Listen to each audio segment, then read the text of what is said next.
Good morning. Welcome to another episode of Plugged In. We will do a story about David right after this.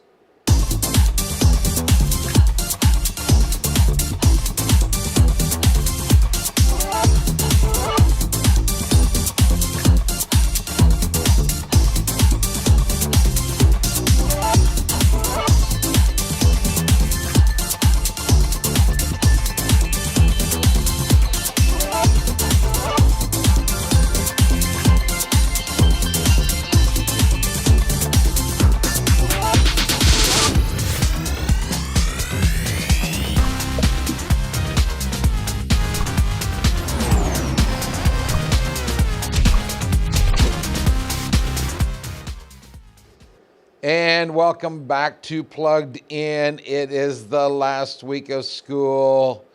The teachers are excited. The students are excited. I think the parents are excited for a little while. I mean, some of them are probably pretty excited that their kids are going to be out. And then there's going to be some kids that go back to summer school. Bus drivers might be excited. Unless, of course, some of them are going to be doing stuff for the summer school. It's a wonderful week, a lot of changes. But then if there is summer school, I think it only runs to about the middle of June so that everybody gets to still have a little bit of a break. So it's a wonderful time of the year. And I was telling somebody the other day, every time I open up, it seems like I do some weather report. I'm not a meteorologist, but apparently we do have some storms on the horizon. So we need to be kind of watching out for that. And we just do a thumbs up for our emergency teams that are out there when that happens. They open up those storm shelters. They're watching over everything, keeping us in the loop. So we really appreciate what they do. All right, so if you want to follow along, I'm going to read a short story found in 1 Samuel 17. This is a story. Let me tell you this. The story I'm going to share with you came to mind about 20 years ago, maybe 25. The story itself I've known since I was able to comprehend, maybe 4 or 5 years of age in children's Sunday school. We might have learned about it during vacation Bible school. 1 Samuel 17 is the story of David and Goliath. We all know the story of David and Goliath. We might even talk on that a little bit next time we're together, which, by the way, I'm glad I said it like that. We will not be meeting next week because of it being Memorial Day weekend, so we'll meet in a couple of weeks. So we might cover the story of David and Goliath, that battle that goes on. But what is so neat in God's Word are the stories and or the lessons that are embedded in the main stories that we've always heard. We've been doing a lot of those. We have the main story of the burning of the bush or the burning bush, but there's so many things that are underneath the radar in that story. We have the story of the walls of Jericho falling down. But underneath that, there are some other little tidbits that we can learn for our life. So the question is, before I read this, what kind of person is it that God is really looking for to use? Think about that. I'm going to read something for you. Here's the question again. What kind of person is God really looking for? Now, I'm not asking you what kind of person does God use, because God uses, obviously, whoever he wants to. We've seen that. He used Moses, who was stubborn. He used Jacob, who was a deceiver and a manipulator and a liar. We read last week that he used Rahab, who was a prostitute. So he will use whoever he wants. But what kind of person is he really looking for, or the attitude he wants of the person? I'll come back to that question after I read this short story. It's in 1 Samuel 17, and we're going to pick up around verse 34. What's happening up to that point is that King Saul, and David are having a conversation. David decides that he's going to be the one to go fight Goliath. Nobody else wants to go fight Goliath, and so David says he'll do it.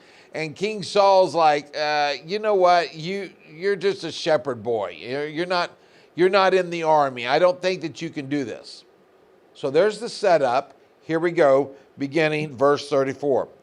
David said to Saul, "Your servant has been keeping his father's sheep. When a lion or a bear came and carried off a sheep from the flock, I went after it, struck it, and rescued the sheep from its mouth. And when it turned on me, I seized it by the hair, struck it, and killed it." Boy, that's being a shepherd, isn't it? "Your servant has killed both the lion and the bear. This uncircumcised Philistine will be like one of them, because he has defied the armies of the living God.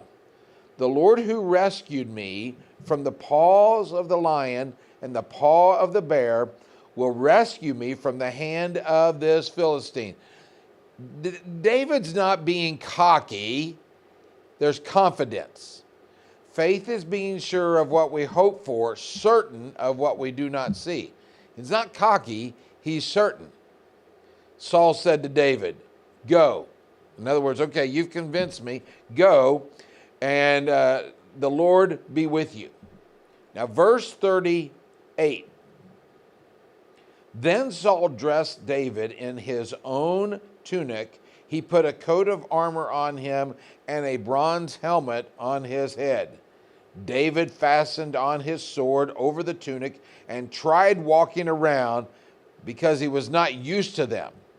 Every time I read this story, I'm kind of thinking of the days that I did it, or I would watch our kids do it, or I've watched our grandkids do it, where what happens is you put these tiny little feet in adult shoes and they try to walk around. It just doesn't work. So what happens is Saul says, "Okay, I want you to go, but here's my armor, here's my tunic. I want you to wear this." Okay, David puts it on. He tries to maneuver, but he can't. Now here's where we're at. "I cannot go in these," he said to Saul, "because I am not used to them." So he took them off. And then he took his staff in his hand, chose 5 smooth stones from the stream, put them in the pouch of his shepherd's bag, and with his sling in his hand, he approached the Philistine. Oh, we're very familiar with that, and we might revisit that in the coming days. Did you catch the kind of person that God is looking for? What God is really looking for is the person who will just be themselves. Don't try to be somebody you're not. Saul was giving to David his armor, his clothing, his weapons. That's not what David was used to. David would have not been victorious, I believe, by using something that was not his. He needed to go into battle not just with the confidence of the Lord, but he needed to go into the battle as himself.